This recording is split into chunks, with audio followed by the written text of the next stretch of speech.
Oh, what's happening? Welcome to Basketballheadzz Live. I'm your host, Glenn Pooh Harding.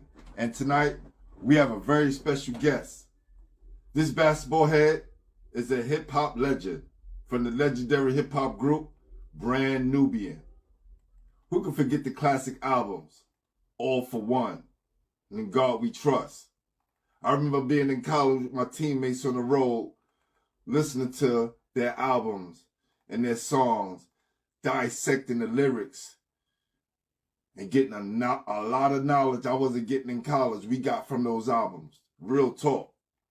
Who knew before all this happened, this hip-hop legend was a full-time basketball head? I've heard from numerous sources he was an official ball player. But when the music took off, he never looked back. Thank God for that, because we wouldn't have such classics as Slow Down, because they had some joints. And when he branched out on his own, he was still doing his thing.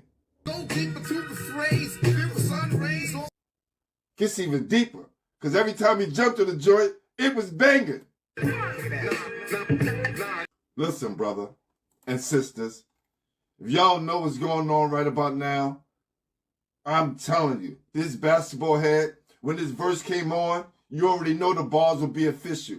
The voice, the on-off flow, and constant message in the music, which make him the MC he is today.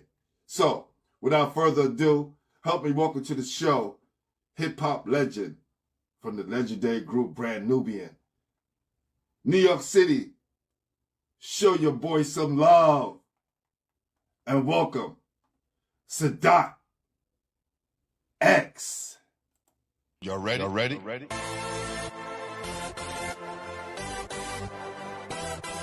Yes. You have just stepped into the world of chaos. Where everybody goes hard. Come on. Go hard. Go hard. Go hard. Go hard. Go hard. Go hard.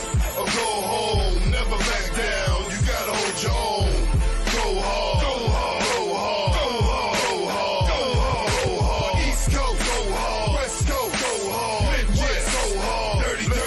Hurry up, everybody. Get online, buy your tickets, cause the game about to start. What's up, man? Hey, I'm here, man. It's good to be here, man. Like I said, man, it's all good. No doubt, man. First of all, I want to say thank you, man. I appreciate you for taking your time out to come on the show and show you guys some love, man. Appreciate that. No question. No doubt. You know, my guy Titus has hit me up like, y'all, I'm going to be tapping in. Daddy, just Yeah. We gonna do what we do. No question. That's my guy. We came up together, so salute to my guy Titus.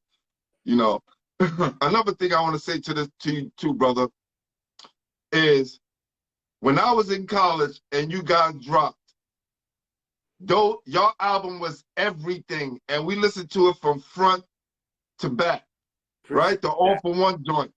And, you know, me being the guy that's in college, you know, we going to classes and learning things. We not knowing that's really not going to make any difference in our life. It really was what y'all was kicking on those albums that got us through. Real talk. That's what's up. No question. And I got 3 degrees, brother, and I learned more from you guys and others like yourself through the messages and enlightenment and growing up. And, you know, face what we have to face in New York City. Being a ball player, being a regular person, y'all got us through it, fam. So salute to you and the luminaries of hip-hop. That's what's up. I appreciate that. Thank you. For sure. We're going to make some noise for that right there. All right, so I want to jump right into this, man. Who introduced you to the game, man? Well, basically, it was my father, man. My father was originally from Lincoln Projects. He grew up with Alamo's father, Lincoln Projects. I'm talking about in the 50s. You understand? My pops went to DeWitt Clinton. You understand? He played on the team in Bronx at DeWitt Clinton. He went up in DeWitt Clinton when it was still all white. It was only like 6 black dudes in the whole DeWitt Clinton back then. You understand? So, you know, he introduced me to it. I've been going to games for years. He played in Rutgers, and for years he went to college at Shaw University and played. So I learned the game basically from him. Shaw University, DeWitt Clinton. We talking about legendary places. Listen, one of my jobs on here is to make sure that schools and programs like DeWitt Clinton never get forgotten. That's right. The government right there, Clinton. That's right. People don't realize, people talk about New York City, and, you know, look, I'm a Lincoln guy, so I understand where the props and stuff come from. But this is new. We're new era winning, right? We talking about when the city was built, on ball players, and when the Connie Hawkins and the Roger Browns and Tiny, you know, Tiny Archibalds was around and Lou Alcindor's, DeWitt Clinton ran the city. That's right. That's right. My pops and them got Tiny in the Clinton, and then from there to UTEP out there, Texas, El Paso. So you already know. You get what I'm saying? You're part of that rich history. Yeah. They the winningest program in New York City history, hands down. 18 city championships, and they put 18 players in the NBA.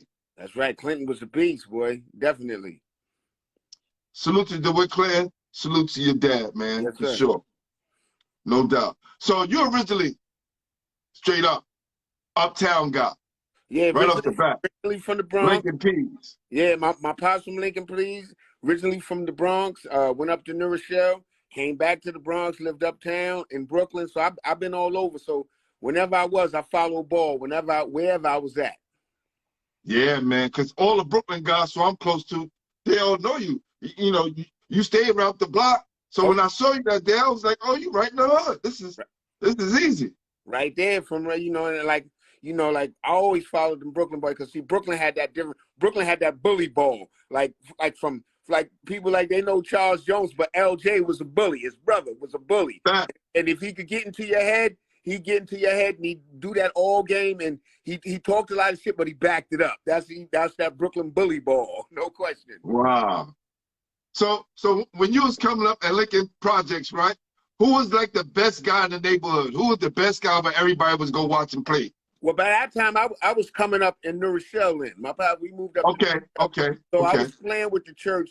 So I was coming downtown, and it was the early years, like it was Steve Burton and Kev Williams and Gary Springer and them like at them great Franklin teams, and out in Brooklyn, you know, they had them teams, and Alexander Hamilton, which is Robeson now, with Sky Irvin and all them dudes like that, Beetle Washington and Jerry Ice, you know what I'm saying? So I'm going back to that era, you understand? From them days when I was a shorty coming up and just following ball from there.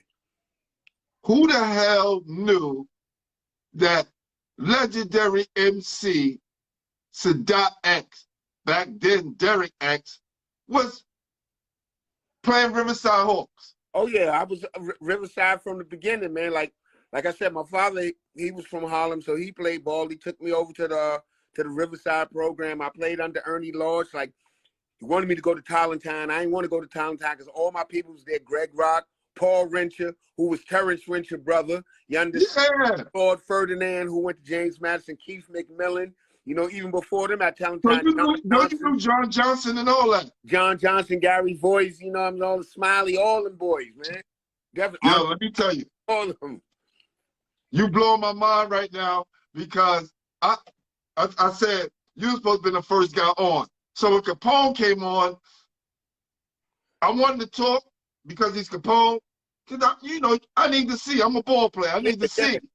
I need to hear.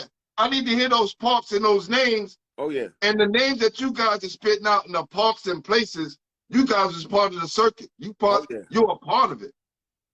Definitely. Damn, man. Like dudes from Brooklyn, when I was coming up, like dudes that I played with from Brooklyn, like people don't realize, like Juju, Norman Marbury was a beast. Norman was a beast. Eric Leslie was a beast. Yo, Ice Leslie, where are you? Let me tell you, man. Ice used to put up so many shots, and you knew it was going to be a tough night. I had to guard him 2 years straight. Tough night. Tough. You had Grady with Pat Pat Alphonse. Like I came like under Pat and all them out there at Grady. Like I know. Oh my God, Joe. See, this is awesome. Cause I know soon Pat see this, he'll be like, "Oh, Dottie." Pat. No, awesome. definitely. I all for years, man, been my man. Wow, this is crazy. So, when you got up to New Rochelle and you started playing, right? What was that first game like? You know, because we all like basketball, but it's different once we get under the referees. Well, it was great because see, the thing was, I went to Salesian High School, and like at Salesian, we was a small school, but Change the dribbling machine. Yeah, I was in that era right before like Shane, E. Mobley, Right. Willie Ladson, Jeremy Logan, them dudes. So I came before, like the first time I came up to Salesian to play alumni game, and Shane did something where he put the ball behind his leg and kicked it out. And I was like, yo, I don't like son right there. Like, who is this dude? But through the years, man, I came to love that boy. Like Shane was a beast, no question. Wow. Salesian. Who the hell knew? Yo, so Catholic school right off the bat. Yeah. The Catholic So school era. did you play like freshman JV? Did you go through the whole rank? And as a freshman, I played JV. Then when I was in 10th, 11th, and 12th, I played varsity. Our league up there back then before they had split up was like Salesian, Iona Prep, Stepinac. It was them schools up there. Like my man went up there, Stepinac, Fred Quarterbaum. He's a coach now somewhere, Fred Quarterbaum. But like it was on that era. But we used to scrimmage. Like we played in the Catholic League, so we would play Rice in the old gym with the funny floor before they went to the Gauchos, you know what I mean? Right. Gaucho gym, Powell Memorial, we played them.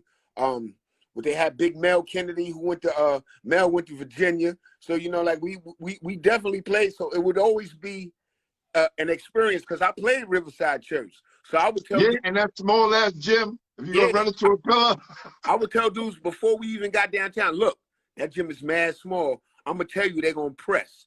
They're going to press all over the floor, and that's what Rice would do. Because remember, Rice wasn't that good back then. Like not at all. It was Powell, maybe Tollentine, Gal Wright, Tollentine from Hayes. You know what I'm saying? Ramel Lloyd, all them. So you know, like Rice wasn't up yet. Like they were still playing in the funny floor upstairs. Facts. So what kind of player were you? Basically, what position did you play? I played the two guard, and basically, I just was looking to take shots. I was playing defense, but you know, I was figuring where I was at. I got to take shots, so I was trying to take shots. Me, Alamo played with us for a while, but then Ali switched up and went down to Laurinburg. He was down there with Sweepy, so he was at Laurinburg down there in Carolina with Coach Gill from Brooklyn. Coach Gill was a beast. You understand? Coach Gill would put hands on you if he had to, no question. Yo, we gonna make some more noise for Sadat X. Because he is passing the basketball head test with flying colors. Holy yo, Donnie, let me tell you. Coach Gil Reynolds, he was the guy that helped me with my fundamentals. All right. And it was so crazy. You know, I just put up my interview today up on YouTube of my coach, my high school coach. And we was talking about how I made the team because, you know, I didn't go to Lincoln to play basketball. I went to Lincoln to play football. All right. I just went on the team because my friends rode the train. I didn't want to ride the train by myself. Well, anyway, those things that Gil Reynolds helped me with early on, which I was just going, again, with my friends, helped me make the team at Lincoln. Yeah, basically that was what it was. Like coaches like that's still taught. You understand? Like that's the difference now. Like a lot of like New York got a whole bunch of AU teams. Back then, it was the Gauchos, Riverside. You had Brooklyn, USA, Mr. Screen out there with FYA, Elmcore. What you know about Mr. Screen, fam? Another interview I just put up on YouTube. He is talking about legendary coaches here. Yeah, okay? Community guys who wasn't about the money, who didn't get bought off by sneaker companies. That's right. Who's still in the neighborhoods helping kids. Mr. Screen is still at 92 with FYI. Mr. Screen is the legend, and he's supposed to be treated as such. Mr. Screen used to bring them boys. He'd be like, man, I had to go get these boys, but I wouldn't go got them. And like when you play with Mr. Screen, you had to play by Mr. Screen rules. That's what it was. And for you guys who don't know, Mr. Screen played for the legendary Erasmus Hall team, which was one of the only teams to beat Paul Memorial and Lou Alcindor. That's and right. that game, Carlton, Coach Screen was 9 for 9. That's Go what's check up. out the interview on the YouTube page. That's what's up. And And his make sure you Paco was a subscribe beast. too. Paco was Oh Carlton. man, this is crazy, yo. Carlton was a beat with that high dribble. Carlton had that high dribble, switch it over on you. That's when he went up there. He was at Zavarian, went up to Providence. Definitely. Paco. Paco. Let me tell you, this how real it was. In 1986, we up in Glen Falls. We're about to play Kenny Anderson. Them. Carlton them just got finished playing. And him and his dad is walking down the hall. And they walk past me. And they say, yo, what's up, Glenn? Have a good game tonight. I was a junior. And that was the year I kind of came into my own. It felt so good that they knew my name. Yeah. Definitely. You know what it's like. You know, you walk into the older guards and they go, yo, they shout you out. Not knowing these guys is watching you too. Definitely, man. That's the beautiful thing. Let me tell you a story about Kenny. Like one time I was playing at the church. And, you know, sometimes, like, in the summertime, at the end of the summer, you might have a championship day where you might have a game in boys and a game in citywide. We had to split the squad up. So half the squad, I think, went up to citywide. The other half went up to boys. Mr. Lorch was at the game because it was a church. We was on the church. He had Kenny with him. Kenny was a freshman. We needed another player. Kenny came into the game as a freshman and won that game for us, where I was like, yo, this boy right here is something serious right here. He came right from the side. We needed one more player or we was going to forfeit.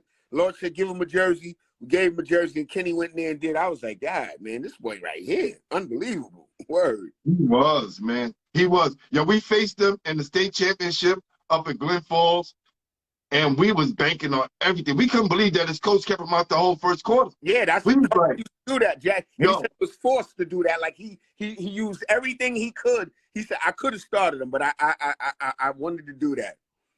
if he played the whole game, we don't win. Yeah. Like, we in the huddle before the game, we say, yo, we're going to put pressure on him and run this up before he get in the game. Because when he got in the game, it was a whole different game. That's when Bobby was coaching y'all, right? Bobby Hardenstein. Yeah, Right? Bobby.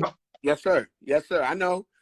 Going up against Grady Jack Ringle, legendary coaches out there. Legendary coaches. You're messing me up right now, Doc. I'm telling you, fam. No question. The thing that's coming out your mouth right now. I remember when you know Tiny about Bobby Hardenstein and Jack Ringle. Tiny was playing. Word up. I remember Tiny was Tiny playing. was my point guard. All right. Mm-hmm. Listen, that 86 championship team, I always tell people, you know, we won it with not any fanfare, like any stars in our team. We had a very good team. Yeah. And we had our coach, right? So that just tell you how the game was so different back then, because, you know, you're rarely going to hear players go, yeah, it was our coach that helped us win. Yeah, no, we had Bobby Hardenstein on the sideline. That made the whole difference. And that was the key then, because, see, it wasn't all these video games and all that. Like, in order for you to play, you had to be able to play. Like, tryouts was a serious thing. I remember when tryouts came around, it was just, if you got cut, that was like almost like having a heart attack. Like, you got you didn't make the squad? Like, it was like serious. Like, and then when you made the squad, you ain't want to miss no practices or nothing, because you knew you had somebody hungry right behind you. That was like, you don't want to come in and play? Well, then I'm going to come in and play, and you lose your slot. It was so many guys at tryouts. And back then, you know, I know for public school, we didn't have JV. Exactly. It was varsity or nothing. Varsity or bust. Straight there. Wait till next year. Damn, yo. So, what the atmosphere in New York was crazy. The crack era, you know, if people say things is crazy now, but back then, dudes would walk up to you, you had a new pair of sneakers, it's like, run them. If you ain't know how to fight, you couldn't wear all this stuff that kids is wearing today. I tried to tell these kids, it was time you take the train, the A train, any other of them trains coming across the Brooklyn. So somebody might walk up to you right on a full con, be like, son, what you want to do for those? Take those off, son. Take them off. And it was up to you. What size are those? They your size. Right. Now what? You know what I'm saying? Yes, so, yes. If that wasn't the answer, you lost your sneakers. There you go. You had to fight for them. There you And go. listen, and we're not promoting violence. It No, was just a different time in the city. it It was was. a different time, you know, and it was more about these than dudes doing these. Exactly. That was the coward's way. Like, usually back then, if somebody got shot, it was meant to be. It wasn't no strays, a little baby get hit, this or that. It was a serious thing. But back then, you could still get a fair when somebody be like, somebody come up to you and tell you, throw up your hands or I'm going to punch you in the face. So it was up to you to decide from there. Word. So real, yo. New York City at its best, man. So, give me a game that you had that you remember that stuck out for you, where, you know, you was putting up for the shots and everything became like the ocean and everything was going in. All right. I remember, I think I was in 10th grade then. It was my first time in varsity. We was playing St. Raymond's. St. Raymond's had Gary Massey then, who went to Gary Massey. Gary Massey was a beast, a dunking beast. You understand? Yes. St. Raymond's. And he had ups. We went up to St. Raymond's, and we was playing them. And, you know, a lot of them dudes, a couple of them was on my team at Riverside Church.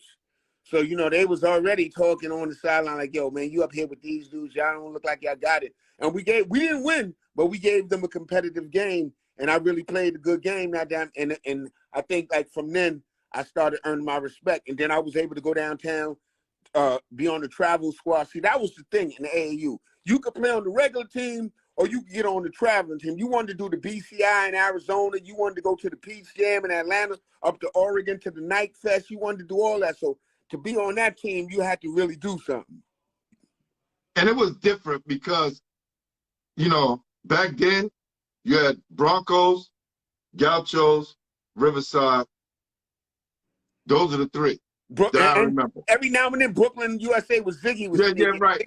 Brooklyn, USA, they was there. But that was it. And I think that made the city what it was because you didn't have so many AAU teams and putting out so many lackluster teams. Exactly. Whereas those three put out the best kids in the city, so he was able to compete against everybody across the country. When you have so many AAU teams, we going out there getting our ass whipped now. Exactly. We looking crazy, shooting off the wrong foot and doing all types of stuff. When I was at the church, the first year I started coaching, I think they had Mike Boykin, who's the coach at Oklahoma State, Reggie Jesse. They had Ron Artest. You know what I'm saying? They had Lamar Odom. You know what I'm saying? What's my other man name? I can't think of his name right now. Who went to St. John's, who was a beast at St. John. He was the hardest. Who that, Omar Cook? Omar Cook? Not Omar. He was a big man. I can't remember his name. And I gotta remember his name before it's over, man. But he was there like from St. Somebody gonna bring him up. We got somebody got to remember that son who played on it. I think Malik might have played with them. He was a little younger, but he was played with them. Like Ron played with them. You don't got squads like that no more. Like they used to tell Ron, this dude right here, Ron will run somebody over on pavement. Ron will run somebody over on pavement. And then if you didn't like it, maybe kick the ball over the fence. You know what I'm saying? That was Ron. Word. Yo, speaking of Ron, I'm going to do a show, you know, and it's going to be dedicated to my guy, Mel Tinsley. But Mel. I was watching Malice in the Palace the other day, and this guy, Steve Jackson, you know, who talked this, you know, I'm a ball player, but I'm a G kind of talk. And he pointed out our guy. I seen that. Yo, fam, like, yo, can they ask you who started it? Exactly. How you just gonna come out and say, Mel Tinsley started it? How you just throw Mel under the bus like that? I saw that. That was kind of whack. I seen it. And Mel, boy, I remember I had a squad in Rucker one year, man. The first year I had a little squad. I got some money from Electra to put a squad together. I had Speedy, a couple of dudes. My man Ronnie Eford, he played with us. A couple of dudes. But Mel, oh my God, like Mel, he destroyed us that year, man. I was like, God, like Mel came with some dudes from Brooklyn, and I was like, yo. Then that next year he was out there at Iowa State. I was like, yeah. That's wow. Right there. Mel Tinsley, a beast. So even when you was in hip hop and moving and shaking around, you were still connected to the ball.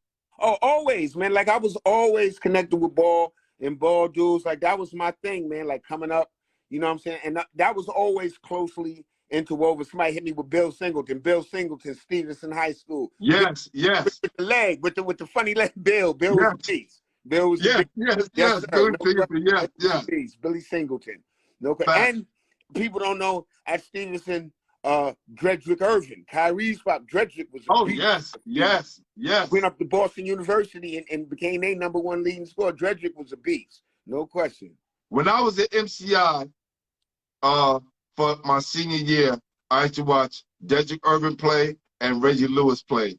And those guys I used to kind of steal things from because these guys was like, you know, they weren't the big stars, but they could get their points when they wanted to, and they could play defense, and nobody didn't really bust their ass. So Yeah. I always looked up to those guys, man. Yeah. And then I had Rod on the show, and Rod was telling me, like, you know, you guys think that, you know, they talk about Kyrie, don't realize how smart Kyrie is, right? Said people don't realize Dedrick was the smartest out of all of us. Yeah, yeah, hell yeah. And it's crazy because you say that about Rod. I remember Rod used to get to the games and see Rod, his afro was always on point. Rod would get to the game, take off his stuff, not in a rush, get his stuff off and come in the game. Rod was a complete beast. I mean, like Rod was, oh my goodness. Him up at Truman, Tyrone Joy, all the boys up at Truman. Oh man, like they had a crew up there, then he went down to Oakland. Yo, I just put up something. I'm about to put up the Silk interview. Ray Haskins said this out of his mouth.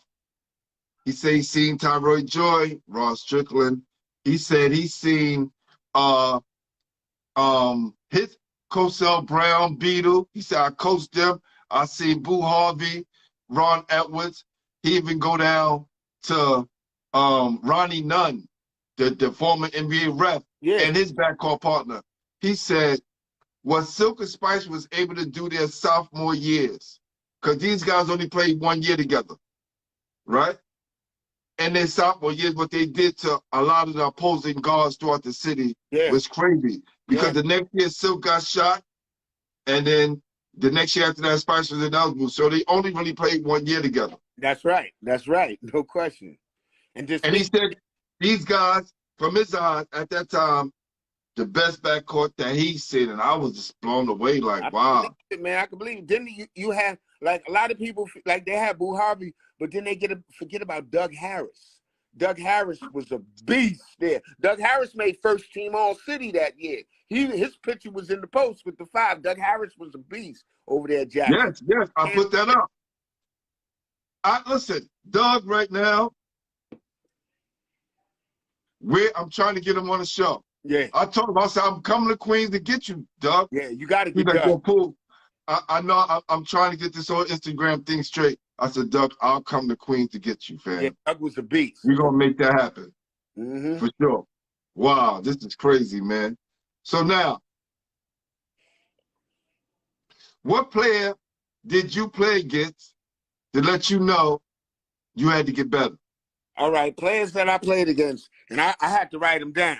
Players that I played against that I knew I had to get better was, first of all, Juju. Juju was a complete, like. Yeah, come on. Give Juju his props now, because he going to hear this. People don't really realize how much of a beast Juju was. Because Juju had the size and everything. Juju was a beast. Him, let me see who else. It was, Mel Kennedy, who else?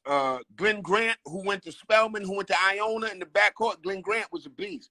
Eric Leslie was a beast. Understand that. It was like, Richie Simmons from Iona. Richie Simmons, the scoring machine. He was a walking bucket. Yes.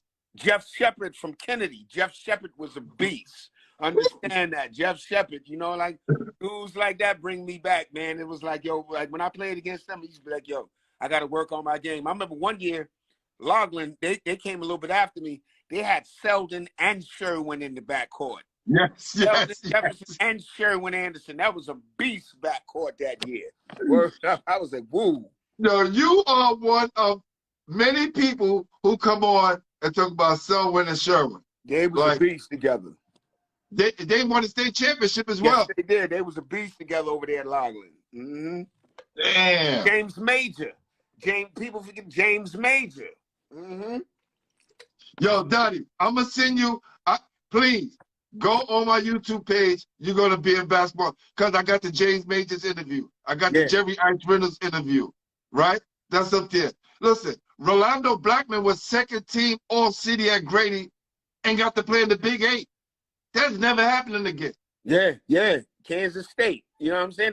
That's how thick New York was, man. New York was so thick. You had honorable mention dudes that was going places. I remember Derek, the Band-Aid, Derek Chivas. Like, New York was so filled up, man. Yo, fam, hold on, fam. Right there, that's Derek right there with the Band-Aid.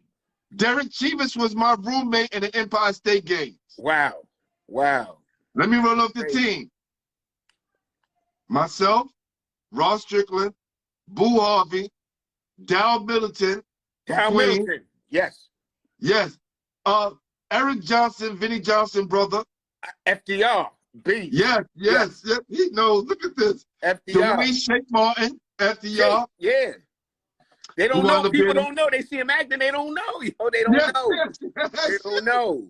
Listen, he used to tell us he was going to be an actor. We didn't believe him. Yeah, right. Eric Brown was on that team for boys and girls. Eric Brown, steady, big man Eric Brown, steady Eric. No question. Derek was my roommate, right? So he comes in the room and he goes, yo, we introduce, we talk. He said, yo, go in them bags. Whatever you like, you can have. I'm like, what do you mean? He said, I don't know what's in the bag. They packed it for me. Wow. Is that how it's going to be when I go to college? He said, where you going? I said, Fairleigh Dickinson.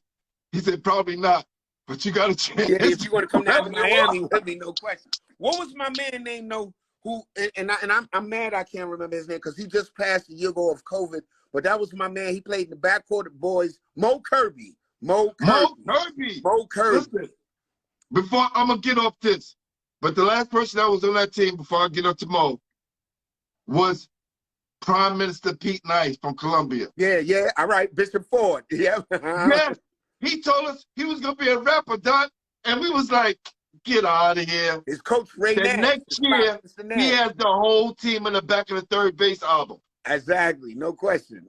His pops was Ray Nash, no doubt.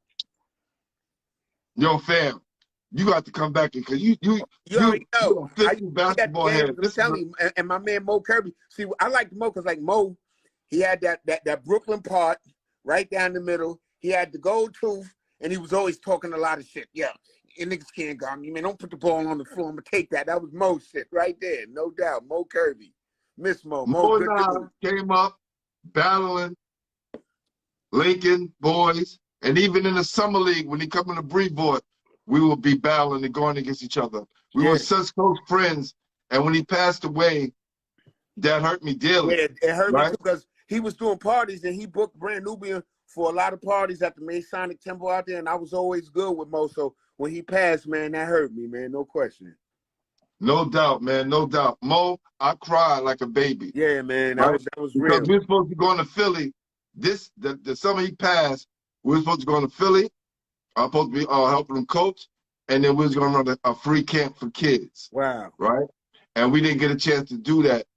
And it was like once he passed, I knew it was like, damn, this platform will be good for guys to tell their stories. Like my guy didn't get a chance to tell his story. Exactly. He definitely Everybody know who Mo was and how good of a person he was to everyone. Word. As good as a basketball player was, he was a great person. That's definitely. Yeah, so that I sat here and no lie, y'all cried like I lost a family member. Him, Lee Green. Yeah. You know what I'm saying? Yeah. What's my man in the back? Dave Edwards. Dave Edwards. Dave was a beast. Yeah. I don't realize how big Dave was a beast when his weight was down and he was balling like that. He was a problem, man. Dave Edwards, man. Texas A&M, Georgetown, he was a problem. Chris Brooks. Chris Brooks. And then a lot of people forget Chris Brooks was there, Gompers, with Greg Poindexter. Poindexter was a beast. Greg. And they was in the B division. At the B division and tore that up that year. They tore that up that year. People don't realize Malloy Naismith came from the B division. Monroe was averaging like 40. Monroe he played in my AAU team. Malloy was, I already tell Malloy. I went to a couple of Monroe games. The only person that took shots was Malloy. Malloy took all the shots. No question. Malloy, definitely. Yeah. He had so much confidence. Yeah. Because he was like, you guys coming from the A division, I got to be double what you guys were. And he was. But we he used to was. wonder why he could shoot so damn much, being a point guard. He was. Like, yo, fam, pass that rock, fam. Exactly. Definitely. He definitely put it up. Word of him. I remember, shoot, at Walton one year, John Morton took them to the championship. John Morton, John Morton. Then he went to Seton Hall. Yeah. Yeah. Trying to get him now. Gerald Green is working on him as we speak. Oh, the general. Gerald Green with the high, hard dribble. Gerald Green, Westinghouse. No question. You know, when everybody talk about Gerald, that's the first thing they say. The hard And it dribble. wasn't a Palmer carry. It was Exactly. just up here. Yo. He was up here like he was coming at you. And he was the general then. He was commanding. Yo, get over there. Over there. Yo, that was Gerald's thing. No question. That's so real, man. You know, one other story I wanted to share with you, too, since we was on the way Clinton, I forgot to mention. Do you know Said G used to play for Benjamin Franklin? Yes. Said G. And he messed up their undefeated season because he was ineligible. Oh, yeah, that was Said did that. Okay. I didn't know that because I had Kenny Hutchinson on the show. And Kenny Hutchinson explained that. I was like, yo, you serious? Took their whole undefeated season from them. Yeah, and Kenny Hutch was a beast. Kenny Hutch was a beast, man, over there at Franklin. Yeah, he was definitely a straight beast because he was a little younger than Gary and him. He played like as a freshman, sophomore, and then up was said, but Kenny Hutch was a beast, went out there to Arkansas, no question. And while people thought he was on crack and all those rumors, you know, he had a lot of his players that was in the chat was saying he was down here helping females and girls get into college and training them and coaching them. Yeah. You know, these are our heroes, man. Mentally that people perceive as other things, man. But Hutch was a good dude. Hutch coached me one year. I think it was in midgets in Riverside Church. Hutch coached us, and he was like a senior in high school then, but he coached us that year, no question. This is crazy, man. This is crazy. So you went from playing on a legendary AAU team to becoming part of a legendary hip-hop group. Yes, sir. And always being a team player. You was never afraid to step out on your own. But what was that transition like from basketball to hip-hop when you started to catch the hip-hop itch? Well, you know, like after I had tried at first coming out of high school, like it was a couple of schools I should have went to. I didn't know about the schools like how you know about them now. There wasn't no social media. So a couple of schools you listen to them like, where Utah, where, or this or that. I went down to Northeast Louisiana, which became the University of Louisiana Monroe now. Didn't last down there. Went to Howard, was down in D.C., messed up down there. I was down there with Puff and all of them. I was in Cook Hall, which is the sports dorm. My room was right over the football field. I used to bring my speakers from New York down there and pump the sounds right out of the speakers, right over the football field. You know what I'm saying? I think the gym was John Burr Hall or whatever it was down there in Howard. I messed that up. But after that, you know, I started concentrating on the music. You know, Pooh-Bah grabbed us in. Me and Jamal were solo artists. And Pooh-Bah already was out with a group called Masters of Ceremony. They already had a two ahead of us. So he pulled us in, and we ran from there. You know what I'm saying? Like, he pulled us in, we made the album, and we kept going from there. I was able to branch off solo after a while. So, you know, we still do shows as Brand Nubian. You know, we still to this day do shows, and that's one good thing about us. We didn't really never burn no bridges and create hate, but we can still do 4 or 5 shows a month. Can you bring the phone down just a little bit? Yeah, there you go. Do like 4 or 5 shows a month as Brand Nubian. That's awesome. That's awesome. So now, was it difficult for people who knew you as a ball player to now see you as an MC? It was different because in ball playing, I was Murph. My last name was Murphy, so I was Murph. So I would see dudes like Greg Rock and like Carlos Easterling and Paco and dudes like that. And they'd be like, Murph, you rapping now? That's you? And I'd be like, yeah, that's me, son. Like, Lloyd, yo, that's you, son? Like, yo, that's me, man. And it was crazy to see, like, how those dudes was like, yo, he used to ball, like, don't sleep. Son was nice. You know what I'm saying? So they would And that's when I heard. Now, trust me, I didn't just hear you play ball. I heard this back then. But you hear a lot of this stuff from entertainers that play, you know, you hear that, right? So it was just like the people was telling me they were official guys who played. Yeah, like we played, and like I said, man, back then, it wasn't all these 100 AAU squads. You had your main squad. If you didn't make one of the main squads, then you played on the squad that was in the hood. You understand? If you didn't go to Gaucho's, Riverside, Madison Square, Brooklyn, USA, Elm Court, and get that bag and that jacket, you played on your hood team. You know what I'm saying? And you had to make it from there. No question. Isn't it something that we went from having pride and wearing a jacket to being able to get bought off with a pair of sneakers? Yeah, it was crazy, man. I coached at the church for a number of years. I learned coaching under Kenny P, Derm. You know what I'm saying? I learned under Derm and player. Kenny Pretlow? Kenny Pretlow, Kenny P. I was under Kenny P, Derm. Dave Jones from the Gauchos came to Riverside for a couple of years. I learned the most probably under Dave. Just watching Dave and learning under him.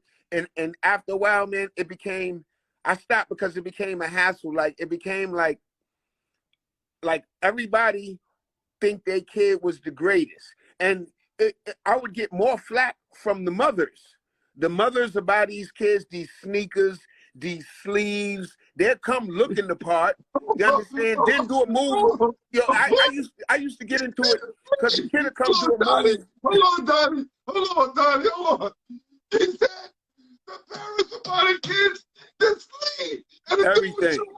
And he got a sleeve. He was nice. They got everything. The sleeve, the slides, the shoes, and then like come to the game. And I remember the mothers used to come to the game and they used to yell at me on the side, oh, you got 4 eyes, you can't see. And I used to tell them, look, how about if I came to your job and yelled at you for 4 hours? I said, if you want to do something, when your kid ain't at practice with us, take him to the park and work with him. You understand? Because he's not ready. Everybody is not ready. Now, everybody get a trophy, this or that, like come in 6th place and get a trophy. When I was on the church, if we ain't win the chip, you ain't even want the 2nd place trophy. You be like, man, I don't want that shit, man. I don't want that. We ain't winning. Oh, shit. Oh, God. Yo, no. Listen, parents, we appreciate that you guys are able to put yourself in a position where you can go see your child play. We're not knocking those people who want to come and support. But you got to understand where we come from. Our parents didn't come to the game. No. So a lot of times we didn't have to deal with that nonsense. You know what I'm saying? Exactly. And if my pops did come to the game, I know I had to do work, hustle and do work, or else he was going to critique everything that I did. He was going to be like, man, you did all that, but you missed the shot. It said, don't count if you missed the shot. You got to make the shot. Maybe if you'd have took an easier shot, you'd have made that. You understand? So that's where I was. Yeah, and I think a lot of times, too, we gave a lot of props to the move instead of the finish. Yeah. Right? It became like, ooh, but the ball went out of bounds. Yeah. Or dude dunked it, right? He went to a crazy dunk and it missed. Exactly. That's why I can remember like somebody like a Ramses Kelly who went to Cardinal Hayes, where Ram just finished plays. It wasn't all that fancy stuff. He'd get the ball and go straight to the basket, and it was up to you to stop him. Somebody like Rasul from Mount Vernon. My man Krabby from New Rochelle, who led University of Buffalo in scoring, all-time scorer. Them dudes, they went to the basket. They was under me, but they went to the basket. It wasn't all about that shake and bake. They went to the basket and finished. Yeah, we're going to have to get some of those guys on this show, man. Wow, that's crazy. Definitely. Leading scorer in Buffalo University history. Yeah, Krabby from New Rochelle. He's the head coach of New Rochelle High School basketball right now. I remember Mount Vernon, they got nice because first they had Tony Fiorentino, who was the coach. That was when he recruited me when was there. And then they had the next coach where he'd bring them boys downtown. You know what I'm saying? Benny Gordon. Benny played with us one year and destroyed everybody. I used to be like, just let Benny get the ball in the corner and let him do what he do. But how you going to call him Benny Gordon? Benny Gordon. You already know him. So look, here's my handwritten letter from Coach Ferrantino, Yeah. Wow. from Iona. Wow. This is That's crazy. dope. That's Good dope. God, good God, good Good man. Good man. So, I want to get into this, brother. All right. I can get my guy Chase on the phone right now. He's my point guard at FDU. Mm. We used to listen to Brand Nubian, Slick Rick. It was Karis One, it's like a 3 or 4 album. The Noise by Nature album. That was just on constant repeat. Constant repeat. And then we would go crazy off of your song. See, your solo career to me started off with Concerto and X Minor. Yeah, from right there. Right there. How did that song come about? Well, if you remember back then, at that time, man, it was a lot of unrest. And then remember in Brooklyn, like when it was the young boy Gavin Cattle got ran over, you understand, and out there in Crown Heights, and it set it off. But the period was like Spike Lee was putting out a lot of the movies, Do the Right Thing, School Days. And remember when Hawkins, remember when dudes was wearing the beads and the Martin Luther King pieces? Fact. So it was a black awareness time. So that song came out of that. That came out of that. I remember Jamal Faulkner, Christ the King, My God. Alabama. Yeah. Jamal Yeah. Faulkner, I seen him one time. He had a big Martin Luther King piece on, and he knew about Brand Nubian, and he was only like, we had just came out, and I think he was still balling at Alabama then, so that was like a real thing, man. So I knew that we was trying to make a difference. No, you guys was, and I'm gonna tell you how. This is so crazy, right? Putting together a book now on hip hop, because I have another side to me, like you from ball. I transitioned into hip hop as well. All right. Didn't have the career that you had in hip hop, but you know, I lived the life. That's what's up. But when you guys came out, you guys don't realize it. When you guys, you know, felt like you guys got over because you had that album into a lecture, and they let y'all get away with all that, you know, Yeah. the stuff that y'all was talking about, that deep message that y'all had in your album. That right there, I think, was the trigger for them to now, the corporations really start to come in and changing the music and the message. Definitely, because like when we first came out with that album, they didn't know what a lot of stuff we was talking about. Like when we did that video at the law school uptown on 7th Avenue, they didn't know what that was. But then when they started hearing it, like, oh, that's like mean devil and this and that, like they came down on us a lot, man. And like we might have been like one of the most bootleg groups, because remember that was the bootleg time up and down. That was it. I'm telling you, this is what we're gonna talk more off here, because I want this out the gate. But bro, I'm telling you, I've been doing an investigative piece for a long time. And that's what happened. You guys, Pete Rock, CL Smooth, y'all got caught up in that. Yeah, and it was purposely done. It was purposely done to cut yourself and to stop your message. Definitely, because they didn't want us to become aware, man, because that's the greatest fear of a man that's down, becoming aware of himself and his surroundings and knowing what it is. That they feared that, man. So a lot of our stuff got kind of silenced, and you know, it took us a while to, you know, maneuver around that, and we did, but like that's what happened back then. We was in college, right? So we talking about a whole different perspective. You got people from the streets and their perspective of how they looked at it. Y'all had no idea that stuff was working on college kids like myself, because we was putting that shit on repeat. Like, did you hear what they just said? Yeah. Did you hear? Hold on, put that on repeat. Yo, this is crazy. Nah. And it was and again, we it was was all the tape. It was the age. tape. It was no skip. There was no skip button, fam. You had to rewind that joint. You ain't hear it again. Yes, sir. That's right. So it had a much more impactful message on the mind back then. Yeah. Because you can capture more. Definitely. You know? It was so, great. And I'm not just saying this, bro. I could bring my guy on the phone right now. We will have listening sessions guys and girls up in the dorm rooms dissecting these albums like, why aren't we learning this in college? And then they show us a different world. It was totally two different messages because we was getting the real from y'all, the mixed messages from a different world, and then from our classrooms that wasn't giving us the knowledge. That's what I mean. But shoot, man, we'd go up to St. John's and see Malik, and Charnel could recite the lyrics. He could say my verse damn near better than me. Charnel used to come get me and spit my verse. I'd be like, damn, Charnel Scott. Me. Word. So it was a great time, and go up there, Syracuse, and see Red. You know what I'm saying? It was good to see Red up at Syracuse coming from Talentine, man. It was a beautiful time because we was all around that same age range. And you know, just to see them boys, like Red was a little bit under us, but he was up there doing his thing, and you go up to Syracuse and do a show and be like, I know dude right there. Come on, Red. Come over here with us. No question. Wow. Who can remember the coming out party Red Autry had against Kenny Anderson? For those of you that want to see it, it's on YouTube. Yeah. Red Autry versus Kenny Anderson. Well, Talentine versus Malloy. Yeah. And that was Red Autry's coming out party because, yeah, he did his thing. Yeah, and Talentine used to have them stacked squads. I remember Lawton was sending everybody to Talentine. Go to Talentine. Go to Talentine. Like, they had some crews, though, from, oh, man, Claude Ferdinand, Greg Rock, Keith Pickney, all these dudes, man, that I play with when I see in the city when I come home, and just to see them, man, like, unfortunately, Greg passed, but, like, to see Claude and Paul Rencher and all them dudes, man, it's a beautiful thing, man. Yeah, they was #1 in '86. Yeah. Talentine with that team.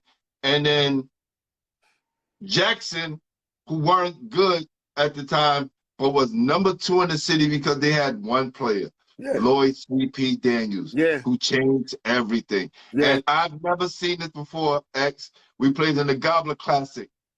And Lloyd Daniels had two guys from Tilden holding him, not trapping him, like sliding up the court. Two people. I've never seen that in the game before. Yeah, yeah. Like Lloyd, I tell people, like, Lloyd was a different beat because, see, Lloyd would do that and talk shit about it. Lloyd would do something like, niggas can't stick me, man. Yo, you better put somebody else. Lloyd would come to the game with a Cincinnati hat on or a Georgia hat from where he's going to go, but like, I'm getting ready to go here, do something, and be like, y'all better put somebody else on me. You be like, yo, Lloyd was that dude, man. Word. Yeah, man. Listen, we shared some good times. I told Lloyd the time he gave me Juice and Mark Brown 47, and he wouldn't sub out the game. The reason why we won, they wanted to sub him out the game when we was playing against the Gauchos, and Lloyd didn't sub out. So it threw off the whole continuity of the team. Yeah. And he wasn't passing under the ball. Oh, yeah. Oh, yeah. You know, that was Lloyd. And then talk shit and be mad about it. That was Lloyd. Right. And Lloyd was one of the first players that might play a tournament with the Gauchos and then the next day play with the church somewhere. Go to free with the church. Whoever had to check, baby, he was there. I seen G. Irvin do that one time. G. Irvin played with us one time at Riverside. Then the next day he went somewhere with the Gauchos. I said, okay, G. Irvin, one of my favorite players, no doubt. Yeah. Salute to my guy, Gary Irv. He was on the show recently. Yes, sir. Definitely. So let's talk about this wine that you have, man. True Connoisseur. Yeah, well, I got a wine line out, man. Me and my man, Will Tell, you know, it's called True Wine Connoisseurs. And basically, you know, like it started as a joke. We was in the studio drinking Hennessy. Nobody felt like going to the studio, going to the liquor store. So we drank a bottle of wine. And he filmed it. And, you know, it was funny. Then people started, like different wine companies was like, if we send you a bottle of our wine, can you do something funny with it? So we did that for about a year. Then somebody hit us one time. And they was like, if you really serious about learning about making wine, holler at me. So we went and hollered at them, learned about making wines, went to all the regions, Europe, Italy, France, out in the West Coast, up in New York and the Finger Lakes, and was able to create our own wine line. And, you know, we still growing. It's True Wine Connoisseurs, and we selling in New York out of Happy Cork in Brooklyn. That's over there on, I think what's that, Buffalo Avenue over there. So, like, we still making away with that, but it's, you know, it's just a different lane. Buffalo where? I think it's like Buffalo, like, right when you first, I think it's before Atlantic, or still on the side. Oh, yeah, right there, right. I know you're talking about, I know exactly what you're talking about. Yes. Yeah, so, got you you. Still doing it, man. I'm going to support that. Definitely. Definitely. That's dope, man. So what I want to get into right now, right, is our top five. Okay. So I want to know the top 5 players you played with. The top 5 players I played with. Kenny. I would say Kenny. I would say Kenny. I would say Norman. I would say Eric Leslie. As far as a big man, and this is people that like play with in my time. Right. Big man, I would say maybe somebody like Gary Massey or Sam Graham. You know, power forward, Derek came a little bit before us, so I would have to say somebody like like maybe like Greg Rock. Like it was so many dudes, man, I can't even remember and all, but like I would definitely say Kenny, Juju, but then you got dudes like Paco, Lloyd. Lloyd was definitely there. Lloyd. You know what I'm saying? Maybe one of the Scurry brothers. You know, I was surprised. Not what was Moses. Yeah. Moses. Yes. Scurry, definitely. My guy Sharif Clark wanted to know, do you have a website for your wine? Yeah, it's True Wine Show or True Wine Connoisseurs. Both of those. One is True Wine Show, the other is True Wine Connoisseurs. Definitely. All right, hold on. We got more. We got some more top 5s. I want to try to bring my guy on the line real quick. What somebody say about their time, then I can kind of weed it out. No question, because it was like I said, man. It was back then. It was just so many dudes that balled, man. Like you had to really be balling, man. It was not like it is now. Like you go look at these squads, especially some of these squads in the PSAL. They got maybe like 3 dudes that can play, and the rest of the dudes is shooting off the wrong foot. And like they on the squad, and dudes would have told them, "Yo, don't even come to tryouts tomorrow, man." Isn't that crazy? Word, it's so crazy, man. He said, when you see the dudes shooting off the wrong foot, you already know it's the end. Yeah, it's like, damn. It's like, why am I here?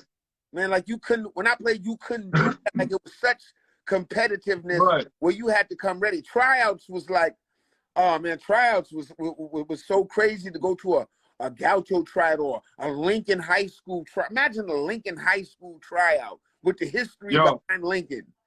I already know. I experienced it. Trust me. If you go and watch the interview with my coach, I explained it. I told him I wasn't looking to make it. Why did you pick me? He said, I saw something in you that you didn't see in you. And this is what I tell people.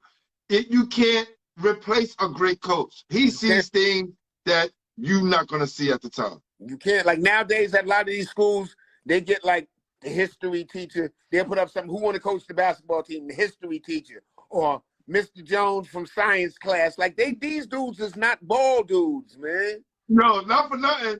That was what happened at Westinghouse. Because I couldn't believe that we used to beat them every year. Their teams used to be much better than us. But they coached. Yeah. He was the teacher. Exactly. Like, you know what I'm saying? Like he ain't no question. So you can have all the great players if you don't have the coach to put it all together. That's right. You gotta have somebody like coming out of Coney Island, all them wild dudes of Coney. You gotta have a coach that can corral that and be like, yo, listen, I don't care. Listen, if you don't do it how I want you to do it, you ain't gotta play. You understand? You gotta be able to have a coach that can say that. And one of them dudes like, well, damn, yo, let me get myself together, man, because I'm getting ready to get off the squad. You know what I'm saying? That's what it was. Yeah. Yo, look, my coach changed my whole jump shot. I used to shoot like Jamal Wilkes. Remember Jamal Wilkes? Yeah, with the roundabout. Because remember Cornbread Earl and me? All of those things had an impact. And since I was a football player, I was just mimicking ball players that I saw. Got you. And since the shot went in, it was just like, okay, I'm going to stick with this. And my coach was like, nah, we're going to fix it. And I used to come home and cry. Yeah. Because just imagine shooting like this to being able to shoot regular. Exactly. Like, he broke everything. And then it took me a whole year to learn how to shoot that way. No question. Being subbed out, you ain't going to shoot that way, have a seat on the bench. No doubt. Yes. Facts. No Bird my freshman year anyway. So That that's what it was. yeah. Okay. Top 5 rappers who play ball, if there are any. Okay, Cam, Said G, Yes. Kenny Parker, St. Peter's. Oh, who was my teammate? Kenny Parker at Lincoln. Kenny Parker, Davies, Townsend State. Facts. Townsend State D1 school. And I'm trying to think of who else, man. Who else could fit that bill, man? I maybe me. I put myself there, no doubt. Definitely. Mm-hmm. Definitely. All right. Top 5 Riverside players. Riverside players, top 5 that I've ever seen. Walter Berry. Walter Berry. Unstoppable. Walter Walter was the only one who could shoot on the wrong foot like that. Because Walter would have that off, like Walter spin around off the wrong foot, but he was the only one who could do that. Walter, Kenny Smith, the Jet. Yes. Kenny Smith was a beast at Malloy. Kenny Smith. Yes. Who else? Damn, at the church. You said at what was the question again? Riverside. Yeah. Walter, Kenny. See, Chris Mullen would play with it, but Chris Mullen was a renegade. Chris would play with the Gauchos too. He played with the Gauchos too. Yeah, and the Gauchos claim him. Like they love to claim him. They love to claim their players, right? Chris. Right. John Johnson. John was a beast. John Johnson. Another player who was a beast, man, that people forget about, but he was a beast all his years at Riverside, was Keedron Clark. Kiki. Yes. Kiki played with me one summer where I told dudes, listen, let's just run the play. Let's get it to Kiki. Kiki, you do what you do with it. If you get it around the horn, get it around the horn. Him. Who else, man? Like, it was a bunch of dudes at the church. Wow. I remember one year Jerry Stack came and played with the church, but that was a renegade tournament. They came and brought him up for that. Wow. And the fact that he called them the Renegades, like, you're going to go play with this guy, you're going to go play with this guy. Yeah, that was a renegade. Right? Steve Burt. Yeah, Steve Burt. All day, every day. And his son. Yeah, Steve Burt Jr. Both of them. No question. My guy, Nesta Payne. Malik. Oh, yes, for sure. Rest in peace. Nesta Payne just hit me. Nesta was a beast. Nesta Payne just hit me. He said, yo, please tell X that his music got me through the tough times when I was playing overseas. That's what's up. And that was Iona. Iona College. Nesta loved Big Nesta to death, boy. Nesta was a beast. No question. Wow. Malik is crazy. I was so hurt when Malik got killed because Malik was so nice and respectful. Like Malik, like, you could tell his people raised him well. He was so he would just like he could score and sometimes he would defer to his teammates. Like, I got mine. I'm gonna let these boys, I'm gonna let the rest of my dudes, man. Like, Malik was such a good kid, man. Such a good kid, no question. And yo, I met his sister. They had the Rucker Legend ceremony. Met his sister. She looks splitting image of Malik, yo. And you could tell they're good people. Malik was such a good guy. Yes, he was. Such a good guy. He was like one of the nicest guy in the city and still was humble enough to speak to everybody, man. Exactly. So, like Malik had a city, no question. Yo, Daddy, it's my artist, Jamel Powell. Okay. That's what's up. No, that's dope. That's dope. I like that. That's dope. That's nice. Damn, he's quick with it too. Word up. That's no job. Somebody hit me and said Big Monster Mash. Mash was a Gaucho as far as I know. Mash used to play on the Gaucho. Mashburn was a beast too. Big Mash was a beast. Appreciate you, Mel. Thank you, man. I'm gonna get that that artwork to you, man. My guy Jamel Powell, he played for Jackson. He's a Jackson guy. Okay. He played for Coach Granby. Okay, Coach Granby, one of the greatest coaches in the city, passed away. There you go. Coach Granby was a beast, definitely. There you go. And you know, it's so crazy, right? In 1981, when Coach Granby played against Coach Ray Haskins, that they was going to fight at the end of the game. They was going to fight at the end of the game when Alexander Hamilton beat Jackson. Wow. Because Coach Granby didn't want to shake his head. All Just right. imagine hearing his stories 40 years later. That's crazy. Two old dudes at the end, no doubt. Definitely. Both of them great. Both of them. No question. Yo, brother, I want to say thank you, man, for coming on the show. You're an official basketball head for real. And we got to do a Hip-hop part legend. 2. We got to do another part 2. I got to be back. No, I no. still got some names. Brother, anytime. And you also get to nominate Okay. New York City Great. And I need to get up New Rochelle. I need to get up there Yonkers. I need to get those guys up there. Oh, I'm yeah. talking about street legends. Definitely. You know, I'm talking about the dude for the neighborhood. Definitely. Who everybody talk about. Who probably didn't go to college. One of the right? street legends up there is a boy called The Problem. He been in Rutgers. He been in over there. He went to Dell State. His name is Aaron Williams, The Problem. Big Jeff, the Bully. He went to Providence for basketball. And Ray Rice, who played football on the Ravens. Ray went to Riverside High School. Well, Ray was a beast. Well, Ray would throw it on you. Ray would catch Really? dunk it on you. Yes, sir. Ray Rice. Don't ever get that wrong. Ray Rice. Definitely. Yo, brother, you have enlightened me tonight. Again, you enlightened me some 30 years ago when I was in college, and now here at the basketball show, you enlightened me. Definitely. We enlighten each other, no question. Listen, let me give you a little synopsis real quick. So when I was at Fairleigh Dickinson, as the captain of the basketball team, I also was the DJ at 89.1, right? And me and my guys, I used it so me and my guys get together and we to rap, right? Because I used to rap before I played ball, but ball took over. Okay. And you start with the pen.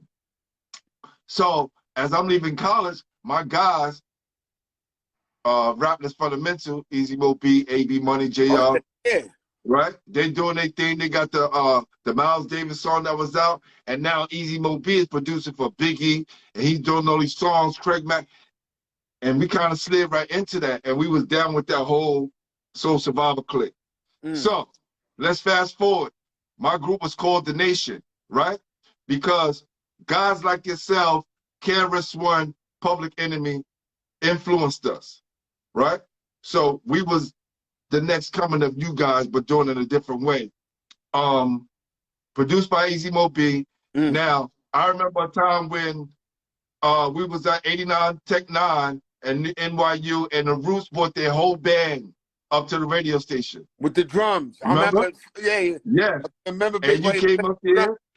Yes. You, $500,000, us. Word. It was like 50 MCs. Definitely. Remember, brother, you touched that mic, and it was just like, at that moment again, from listening to your tape to coming full circle and being in front of you, spitting the same cipher as you. That's what's up. That's what's up, baby. That's what's up, fool. No question. No doubt, man. So I'm going to let you go, my brother. We're going to do this again whenever you want to come on. And hit me with those nominations. Call your people, let them know they need to come on Basketballheadzz. Definitely will. Love, all right, appreciate you, my brother. Peace. Listen, I don't know about you guys, but I'm in hip-hop and basketball heaven.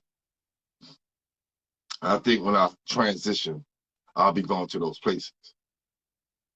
Tonight was very special because being a youngster, you know, the things that you're a part of or listen to or you're into is the things that influence you. And going back listening to that Brand Nubian album, it was one of the things that kind of shaped me to being who I am today. One of the things, you know, being conscious, being a thinker, being a critical thinker, and navigating through these New York streets. I want to thank my God, Sadat X, for coming through, being a real one. Definitely official basketball head, and appreciate you. I got my guy, Gerald Green, on the line. I'm going to answer this live. Gerald Green, I got you live on Basketballheadzz. What's up, my brother? What team? Was you on that team with you? I was the youngest guy on the team. Yes. Yes. I got the article. I got the article with it says Ross Strickland passes Glenn Harding the ball for the layup in the final minute. Yes. No, you probably was on probably the year before. The year I was on, Derek, it was Derek Chivas. Derek was on that team. And I think that was the first time Derek played open. I must was the year before because Pete Nice was on my team. Yes, Pete Nice played every year because his dad was the coach. Yeah. I think I was. That was a good interview, man. I liked that. Yeah, appreciate you, brother. Appreciate you. Yeah, Yo. What you doing, brother? Thank you, man. Appreciate you, brother. Appreciate you. Love you, G. I love you too. All right.